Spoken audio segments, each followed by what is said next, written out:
When we're having these discussions with people over time, is we're trying to uncloud the fitra, work out why is this person not connecting with their creator. And it's all about connection. You're absolutely right.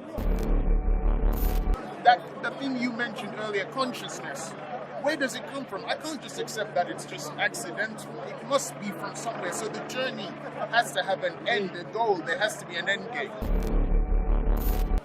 Would you be satisfied with the answer? I don't know. Because I can look at it from my perspective. The searching, the wondering, the fascination is very stimulating for me. Then I would suggest, humbly, that embark on this journey and accelerate on this journey with the intention to reach the goal.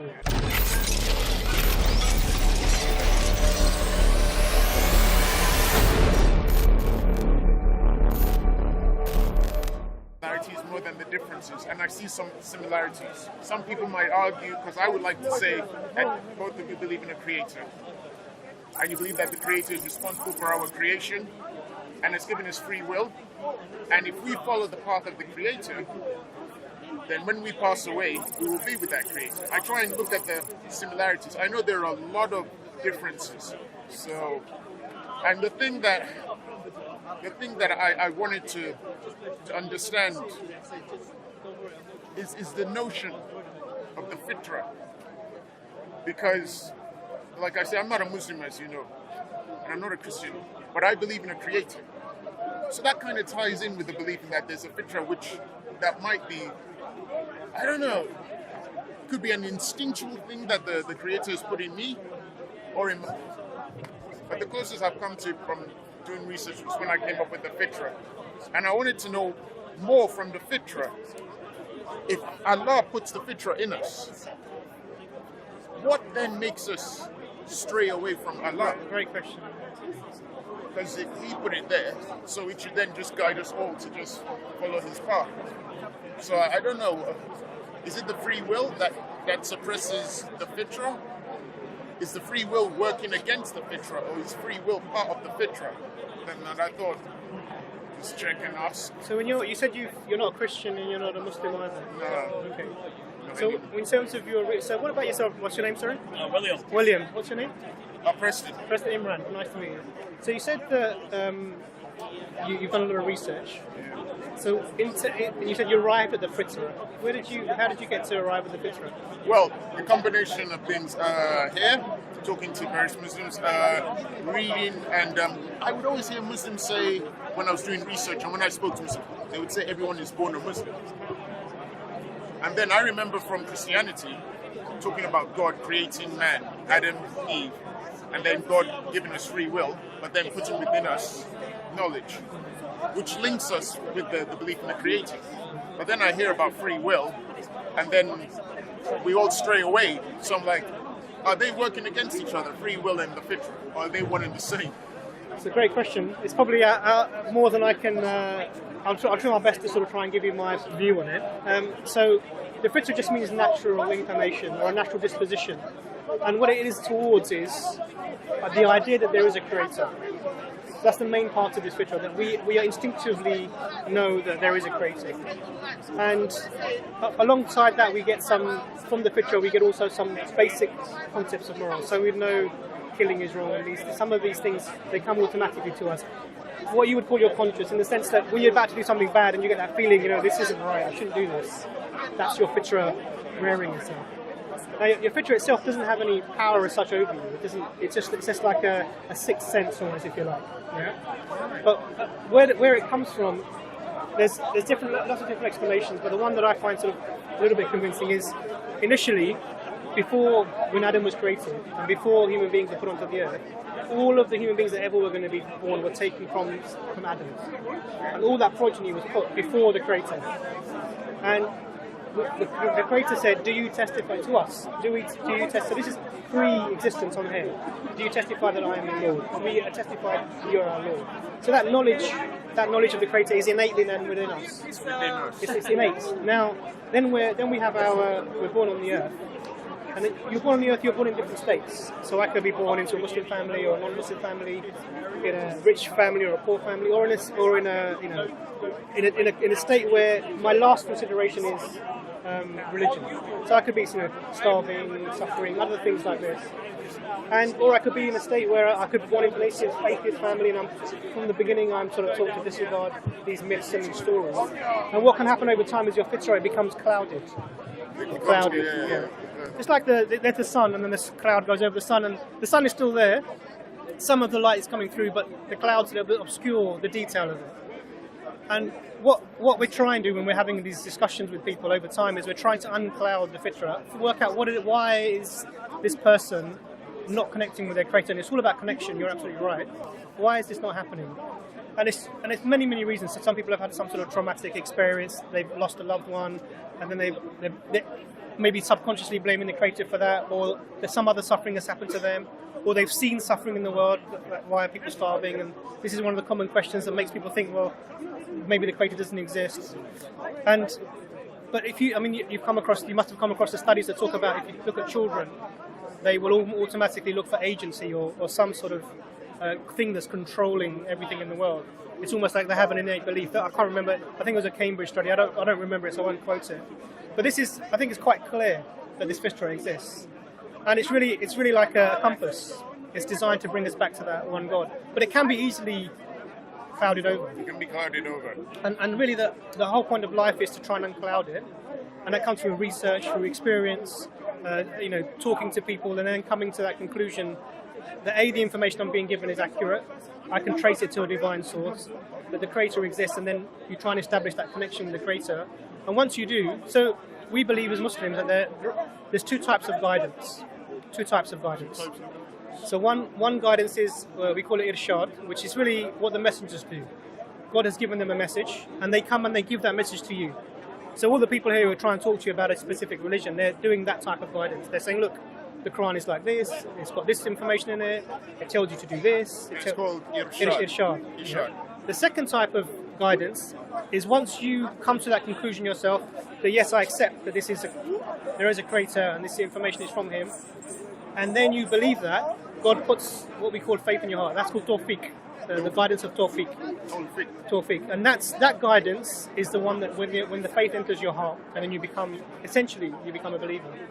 Wait, so when the faith enters your heart, is that at the moment of creation when Allah creates you? You get tawfiq. No, sorry. You said that's by talking. That's right. Okay, sorry. So first is the information and accepting the information.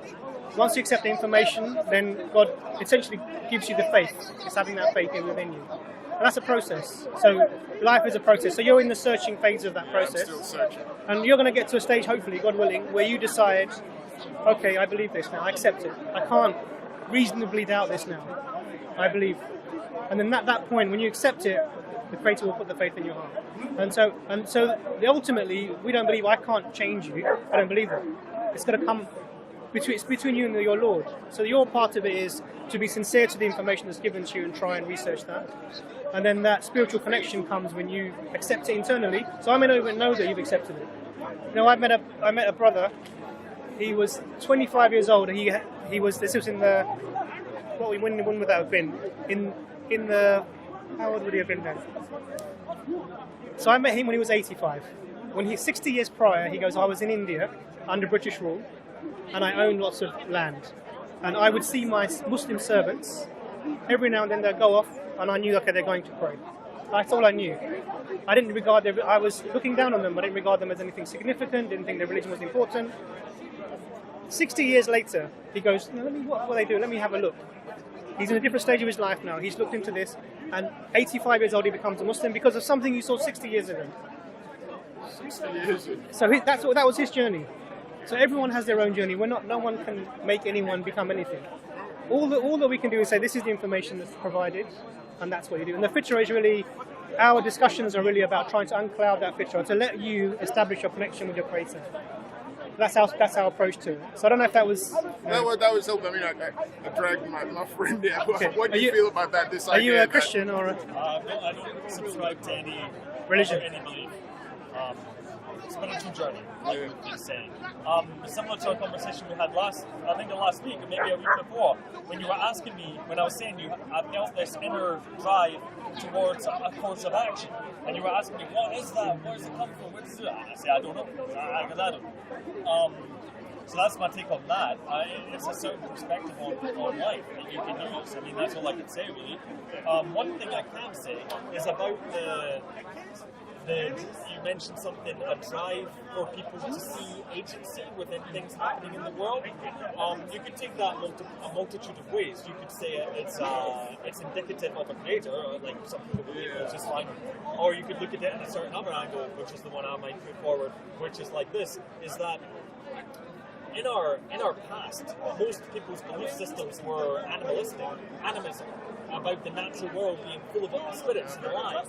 And when something happened in the natural world, it would be considered an omen. Like if you tripped on a rock, or if you saw a face in a mountain, or if you saw something in the cloud, people would infer meaning from that, from the spirits, from the gods. And that is a way of looking at the world.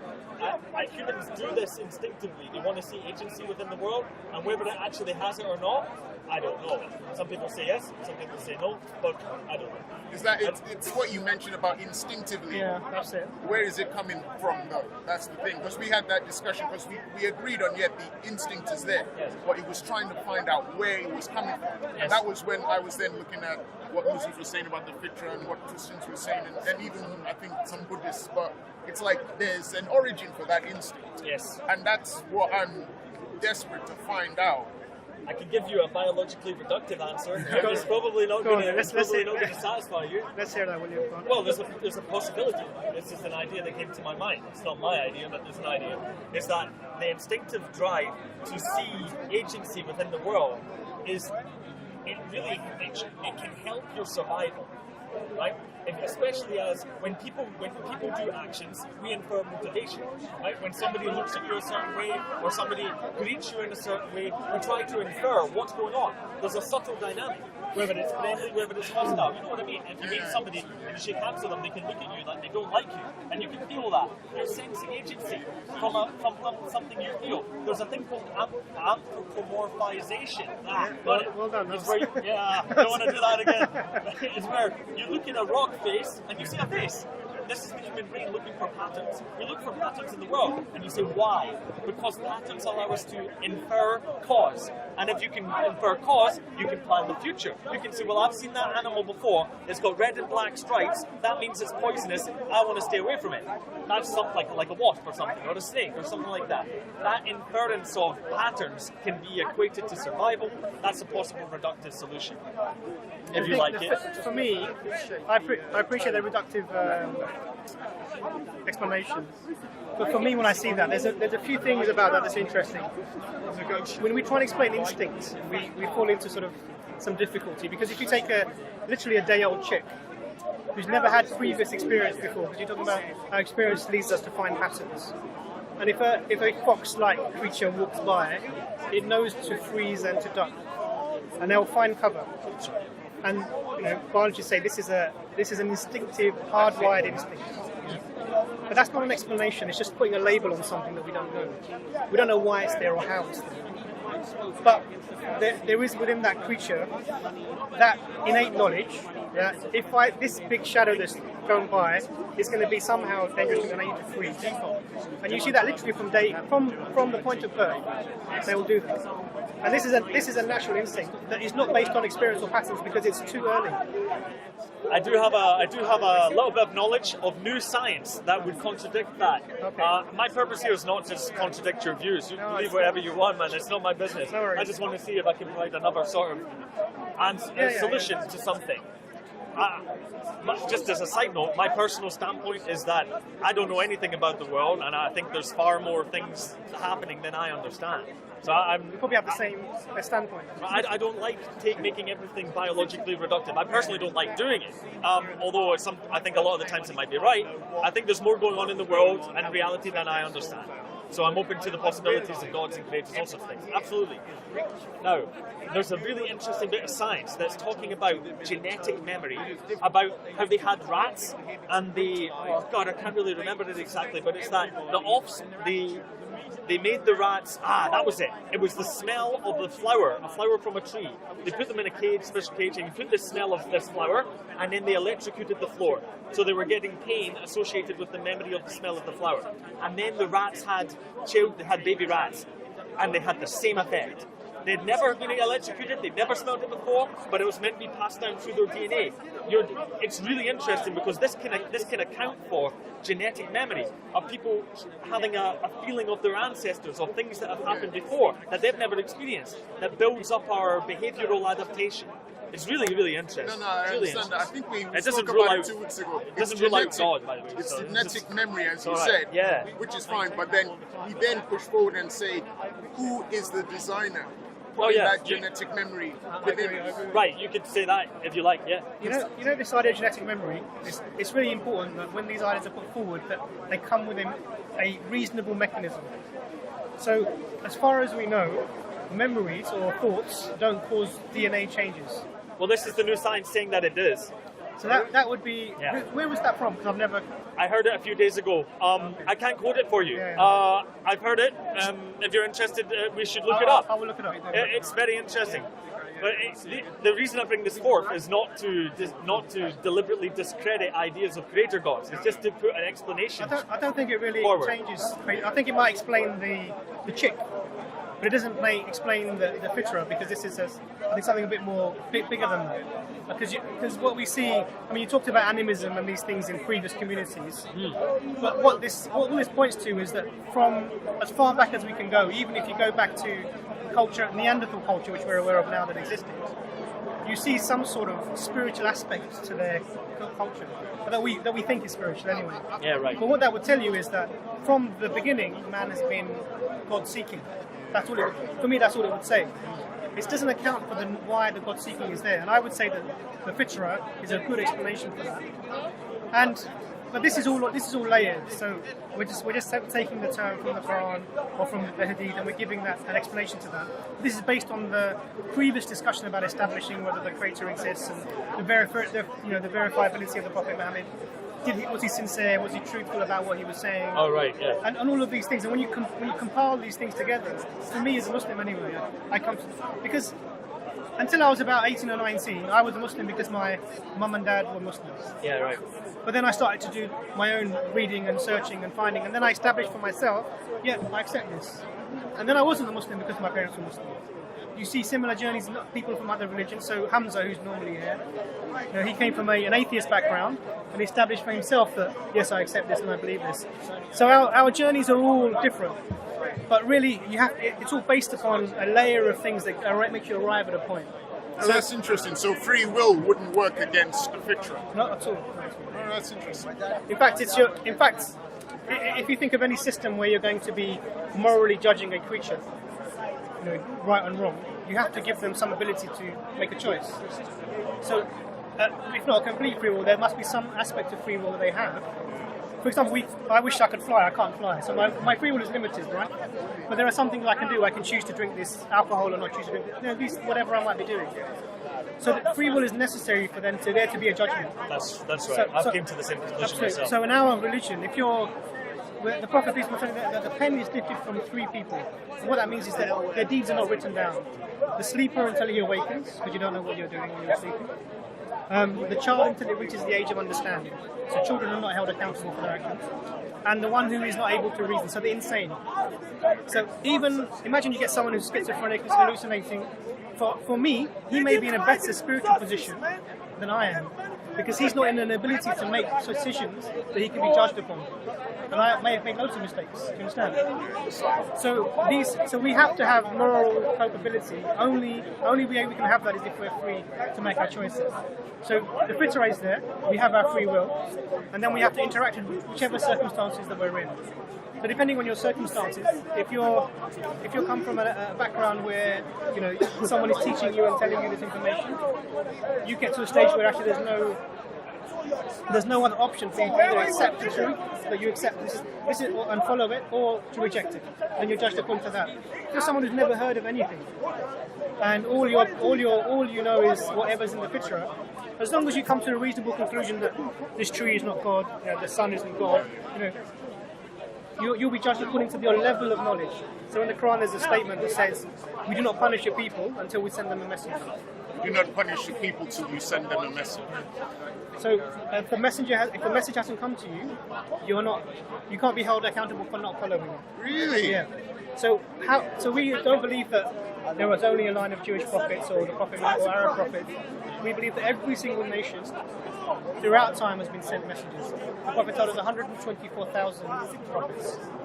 And they came to all the different people. They came to Africa, they came to China, they came to the Scotland Aborigines. as well? Even from Scotland, eh? Yeah. So everyone received the message. So this is why, when you go back and look at societies in history, they usually have an ultimate creator, and then have sort of demigods or sub. But there is this belief in an ultimate being, and that sort of it goes throughout all of the cultures that we come across. So you can see the hints of these messages from the past.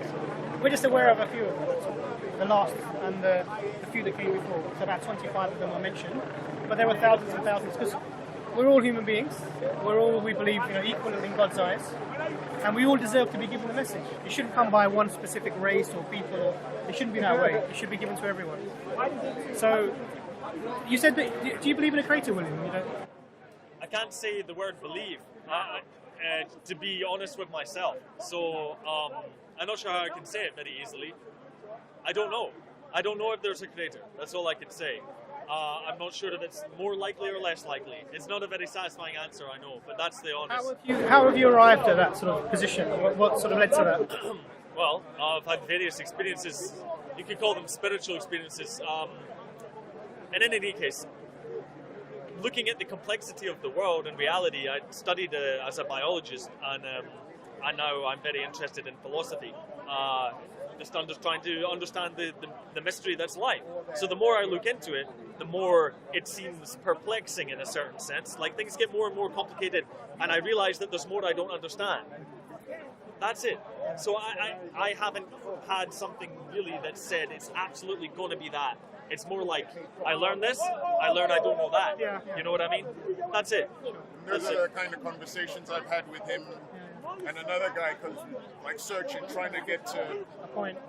the point of the origin. So for me, I completely understand. I have a similar sort of background as well. And the point with looking at something like biology is we have to start with a point where life starts. We can't start from any other place, and then we can go through So it doesn't really answer the question of the bigger picture of the universe and everything else like that. So if you're looking for me, if you want to go back to get a reasonable answer of why we are here and why is there something rather than nothing, then really you have to go to sort of looking at the cosmological picture, because really we have to explain the universe. What is it? Why is it? How is it? So science does the how and the what, but really the question that religion comes with is the why is it. And even the how is limited, because we can only go by whatever is available within the universe, either as powers of observation or systems of thought that allow us to do that. As soon as you go beyond that, we're lost. There's no real question. So the point to really explain is, why is the universe? How can we explain the universe being here? No, I don't think science has that answer. No, I'm not from that position at all. Difficult. So it's metaphysical. Absolutely. So your interest in philosophy really probably helps. Oh yeah, well that's it. It's the next, for me, it's the next level of analysis. Yeah. Like first you start with the wonder of the natural world, and then you progress to the wonder of my perception of the natural world, and what's the origin of my perception? How can I perceive? And what's consciousness? Why do I have opinions and wants and feelings? Why can I separate myself from that and look at it externally? At least I've been able to, which is very fortunate, I think. It's really interesting. So, in philosophy, one of the really important things is about how you attribute value to things. So when I look at you, I look in your eyes, I can see this is a human being, caring, intelligent, purposeful, and that's just by that glance. For me, the idea that this is somehow an accident that's accumulated over the millions of years, it doesn't, with my picture maybe, it doesn't fit. I don't get that picture. When I look at my daughter's eyes, or I see a puppy and I see how I attribute value to that creature, that being, my daughter, to you. And I can't, in a world where nothing really has any value ultimately, because there's no transcendent being that gives it that value, we're left with sort of self-deluding ourselves by making values up. Like, yeah, I feel connected to you, so I'm going to give you value, but that's just for me. Someone else might think, well, you're from this background, you're from this colour, I'm not going to regard you as being equal to me. So these are arbitrary. So what the Creator does is, he gives us a way of anchoring our value outside of human sort of consciousness. And that's important because in history, if you go back to outside of human consciousness. Yeah, absolutely. So my values, my morals, they transcend human society, I believe, because they come from the Creator. So if you looked at Germany, for example, in the 1930s and 40s, where Jews were being massacred, and anyone else, disabled people, black people, anyone who was an Aryan was being massacred, they, as a society, had decided that these people were not valued. Now, and because it was their values and morals were socially constructed. And that's the danger with social construction. We're seeing it in China now, where a certain group of people are being, 3 million people in camps, being annihilated as a social ethnic group, a religious group. As a Muslim, and in any Muslim, and I'm not saying that Muslims haven't done terrible things, definitely they would have, but they can't theologically justify it, because why? Our Creator has told us point blank, I created you with Adam and Eve and made you into many tribes and people, so you may come to know each other. You are all equal in my eyes, except for piety. Piety is like God consciousness, which is the journey you're on. It would have been so easy if he had made the fitra so strong that the moment you were born, you would just prostrate and worship, and you wouldn't have the free will to think of other things. Yeah. It would make things so much easier. Well, one of the interesting things I think Hamza Zorsis touched on, which was quite telling about the fitra, which is that the fitra is indeed pure, and it is indeed seeking the connection to its creator. But the fitra becomes clouded with the dunya, the earthly life and desires. And the more we are connected to the life of this world, i.e. materialism, our own desires, the more clouded the fitra becomes. And then perhaps something happens in your life that can, all of a sudden, uncloud that fitra. So, for example, if you're on a plane and the captain says, we've lost all the engines, the wings have fallen off, that's it, we're done, I'm sorry, but there's no hope. Suddenly that fitra that was clouded with this dunya, with this earthly desires, earthly satisfactions, etc., it's suddenly unclouded, and your connection is immediate to the one that sent you, that created you. And then you turn to Allah or to God and say, oh, if there's a God out there, save me, please. That's the unclouding of the fitra. That's the unclouding. See? And how you uncloud the fitra is by learning about the Creator, connecting to the Creator, observing what the Creator sent you for, and connecting to those that He sent, the messengers of God. And that will uncloud that fitra. It's a very, very, very good advice. Yeah. And I can't deny, I'm constantly interested in talking to Muslims, Christians, Buddhists, because I'm searching, I'm even talking to people who are not connected to religions, and we're trying to find scientifically what's the origin, what's going on. I don't think this journey will end for me. I feel there's a lot of information and hope that I'm getting when I speak to various religious people. And let me suggest a proposition. Maybe it's more valuable researching than the goal. Oh, no, that's too depressing. No, it's not. No, it's not. Obviously, I don't know your mind. Because I want the goal. I would disagree with you there. I want the goal. And the reason why I would disagree with you is that would depend upon the goal. If searching is just for the sake of searching, with no ultimate goal, i.e. goal of eternal bliss and paradise, then I would agree with this brother. Oh, that's scary though. That have the journey, and don't expect the journey to end and continue with the journey. But I would suggest that if, and I say if, this paradise does exist, this promise of God is true, then I would suggest humbly that embark on this journey and accelerate on this journey with the intention to reach the goal. I want to reach the goal. I want it to end. I don't want to keep doing it forever. And ever. What's the goal? The goal is to understand, why do I exist? Why do I have the emotions that I have? Why do I have the opinions that I have? Uncover value. Why does everything here exist? That the thing you mentioned earlier, consciousness. Where does it come from? I can't just accept that it's just accidental. It must be from somewhere. So the journey has to have an end, a goal. There has to be an end game. For me, personally, I don't want to just... The journey is interesting, but I'm learning, because I'm going to be talking to Buddhists as well, but I need to find the end. Very interesting. Why Let me present an alternate perspective. Would you be satisfied with the answer? I don't know. Because I can look at it from my perspective. The searching, the wondering, the fascination is very stimulating for me. I don't have that in that. Maybe I don't have an answer. I don't have the answer. But the searching for me is valuable.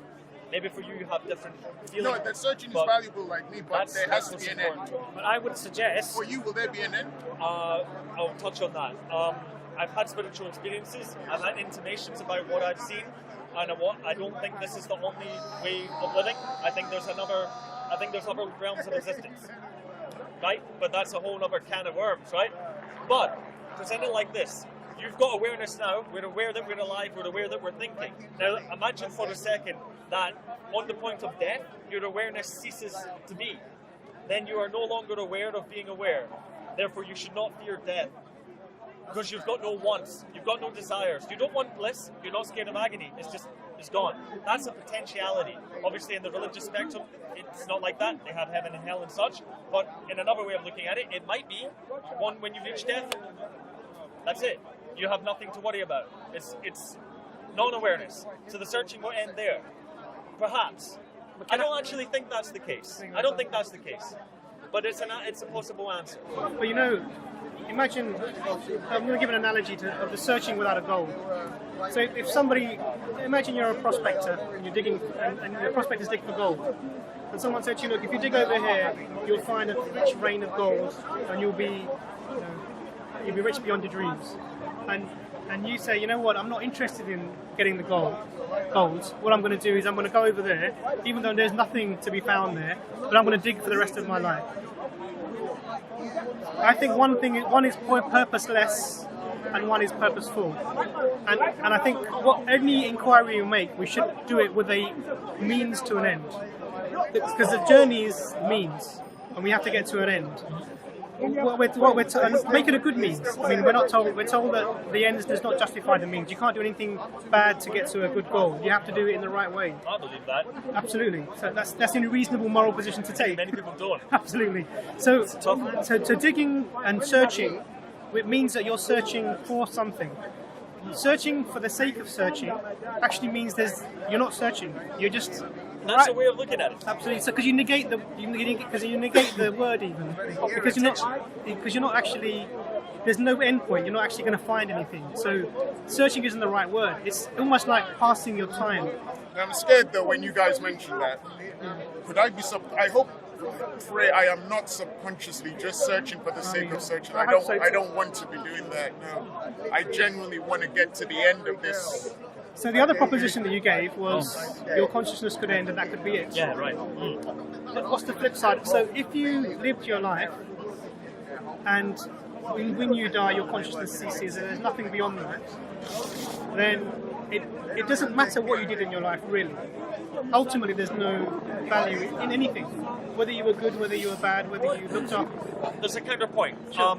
The actions that you do in life, you will imagine will have an effect after your death.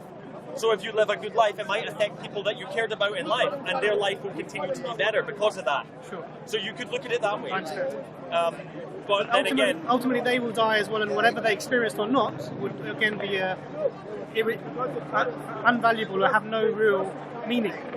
So whether I mistreat somebody who then goes on to have a miserable life, and also their consciousness ceases when they die, my mistreating them and their bad experience would actually have no impact upon ultimately anything. Because, I understand. I'm just making the point that I'm making is if you remove God from the equation, actually you remove all morality, ultimate morality, you remove all objective morality they call it, or you remove all ultimate value that we would place in things. Because it's just arbitrary, it's just temporary, it's just temporal. Now the flip side of that idea is, when you die, your consciousness doesn't cease. And it continues. And it continues ad infinitum, so it goes on forever. Your consciousness will continue even after your